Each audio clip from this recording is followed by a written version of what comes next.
নমস্কার, আমার নাম তৃণীশা সাঁতরা। তো আজ আমি একটি মজার রূপকথা নিয়ে চলে এসেছি, যার নাম ৭ বছরের মেয়ে। লেখক সুলতা রাও। চলো শুরু করা যাক। দুই ভাই বেরোলেও দেশ বেড়াতে। তাদের মধ্যে এক ভাই গরিব, অন্যজনের অবস্থা ভালো। দুজনের একটা করে ঘোড়া ছিল।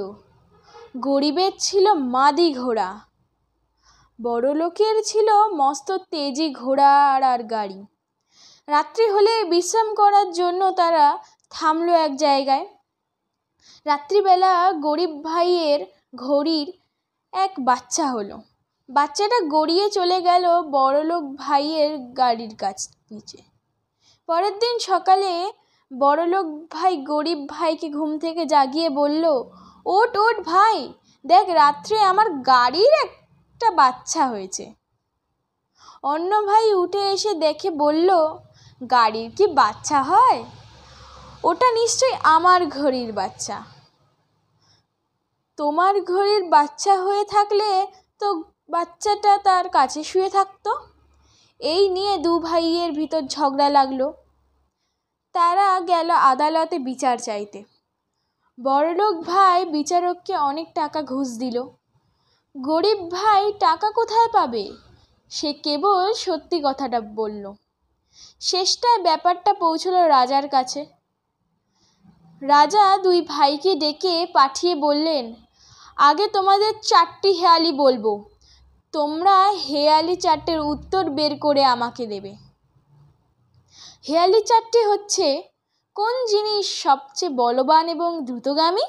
সবচেয়ে মোটা কি? কোন জিনিস সবচেয়ে নরম? আর কোন জিনিসের সকলের চেয়ে প্রিয়? রাজা তাদের 3 দিন সময় দিলেন ভাবতে। তিনি ভাবলেন 4র্থ দিন এসে আমাকে উত্তর শোনাবে।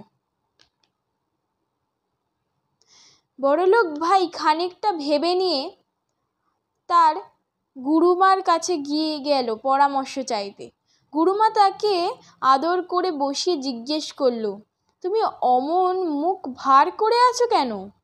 রাজামশাই আমাকে 4টি হেয়ালি দিয়েছেন, মাত্র 3 দিন সময় দিয়েছেন জবাবের জন্য। কি হেয়ালি শুনি? প্রথম হলো, পৃথিবীর মধ্যে সবচেয়ে বলবান এবং দ্রুতগামী কি জিনিস? এবার একটা হেয়ালি, আমাদের ঘোড়াটার মতো দ্রুতগামী আর কিচ্ছু নেই। তার গায়ে চাবুক ঠেকানো মাত্রই সে পাই পাই করে অমন ছুটবে যে খরগোশকেও ধরে ফেলবে।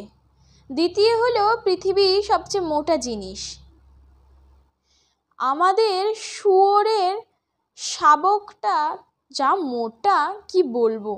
2 বছর বয়স, এখনই যে এমন মোটা হয়েছে যে উঠে দাঁড়াতে পারে না।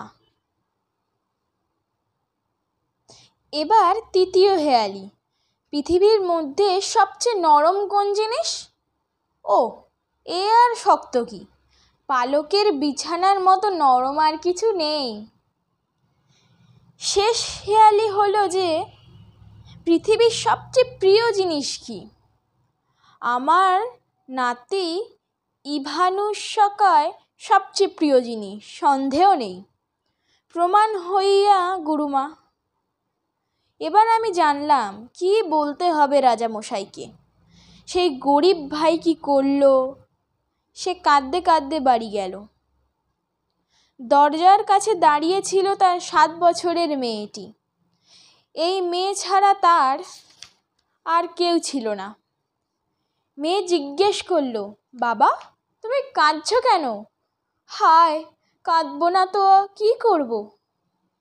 রাজামশাই আমাকে 4টি হেয়ালি জিজ্ঞেস করেছেন, আমি কখনোই তার উত্তর দিতে পারবো না।